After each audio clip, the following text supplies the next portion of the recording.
Bonjour à tous, une question que tout entrepreneur se pose un jour ou l'autre, c'est comment on finance la croissance de son entreprise. Eh bien aujourd'hui, on va explorer une solution assez puissante, se servir de la valeur de son propre commerce comme d'un levier pour obtenir un crédit. Oui, c'est le grand défi.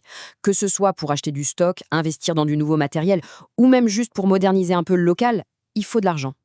La grande question, c'est toujours où est-ce qu'on le trouve. Et si en fait, la réponse était juste sous nos yeux? L'idée, c'est que le fonds de commerce lui-même, avec tout ce qu'il représente, sa clientèle, sa réputation, pourrait devenir la clé pour débloquer un financement. C'est ce mécanisme qu'on va décortiquer ensemble. Alors, comment ça marche concrètement? Faut savoir que ce n'est pas une idée qui date d'hier, hein.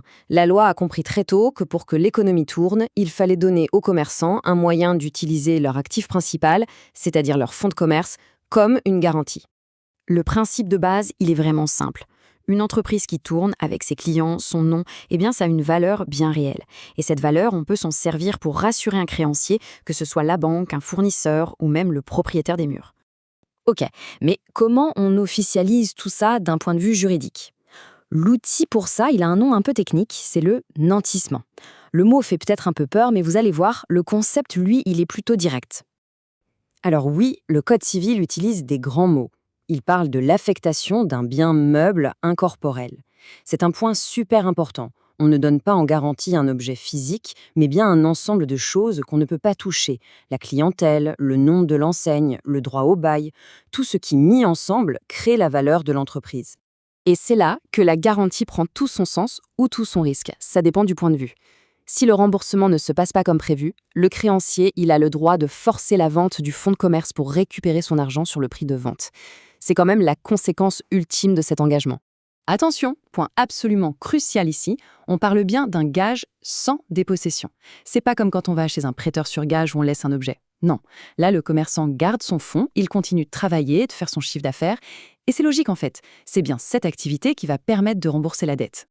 Mais, il y a un mais. Cette garantie, elle n'est pas parfaite, loin de là. Elle cache même une faiblesse assez fondamentale, un vrai paradoxe que tout le monde, que ce soit l'entrepreneur ou le créancier, doit absolument avoir en tête. Cette phrase, elle résume absolument tout le problème. Pour le dire simplement, plus le créancier a besoin de faire jouer la garantie, eh bien moins elle a de valeur. C'est un cercle vicieux qui fragilise un peu tout le système. Regardons ce que ça donne concrètement. Quand l'entreprise est en pleine forme, le fonds vaut très cher, mais la garantie ne sert à rien, puisque tout va bien. Par contre, si l'entreprise commence à avoir des difficultés, la valeur du fonds de commerce plonge et ça arrive pile au moment où le créancier en aurait le plus besoin. C'est ça le cœur du paradoxe. Et du coup, en pratique, qu'est-ce qui se passe? Eh bien, les banques, elles connaissent bien ce problème.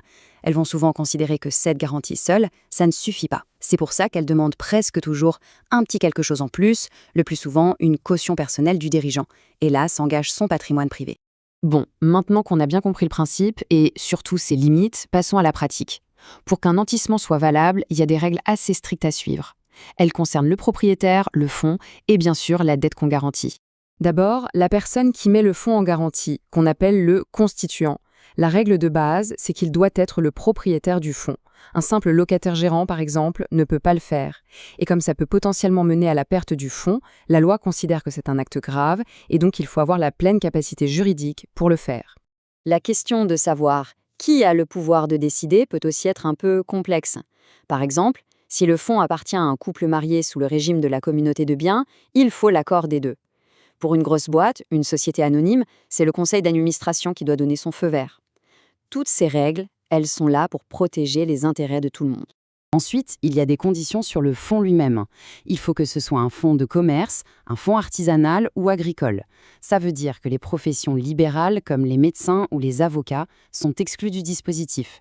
Et bien sûr, le fonds doit exister pour de vrai, avec une clientèle active. On ne peut pas garantir une simple idée de commerce qui n'est pas encore lancée. Et enfin, la dernière place du puzzle, la dette. C'est logique, le nantissement ne sert qu'à garantir une dette qui est valide.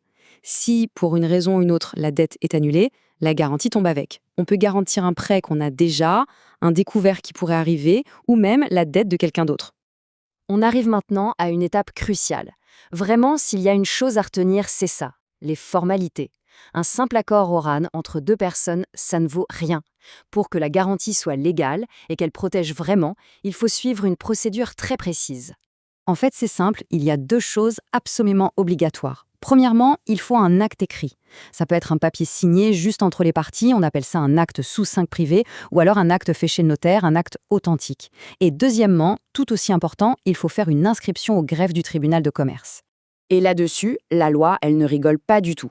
S'il n'y a pas de contrat écrit, il n'y a pas de nantissement. C'est aussi simple que ça. Juridiquement, la garantie est considérée comme n'ayant jamais existé. Et pour l'inscription, la sanction est tout aussi sévère. Si on ne le fait pas, le nantissement est dit inopposable au tiers. Qu'est-ce que ça veut dire en clair? Eh bien, ça veut dire qu'en cas de faillite, votre garantie ne vaut rien du tout face aux autres créanciers. On perd totalement sa priorité. Cette inscription, une fois qu'elle est faite correctement, elle protège le créancier pendant 10 ans. Bien sûr, si la dette n'est pas remboursée au bout de 10 ans, on peut la renouveler avant qu'elle n'expire. Alors, pour conclure, ce nantissement, c'est un outil un peu à double tranchant. D'un côté, ça peut vraiment ouvrir la porte à un crédit. De l'autre, son efficacité est paradoxale et sa mise en place est super rigoureuse. La vraie question, au fond, ce n'est pas de savoir si c'est bien ou mal, mais de bien comprendre ce qu'on engage. Pour l'entrepreneur, c'est un peu un pari sur sa propre réussite.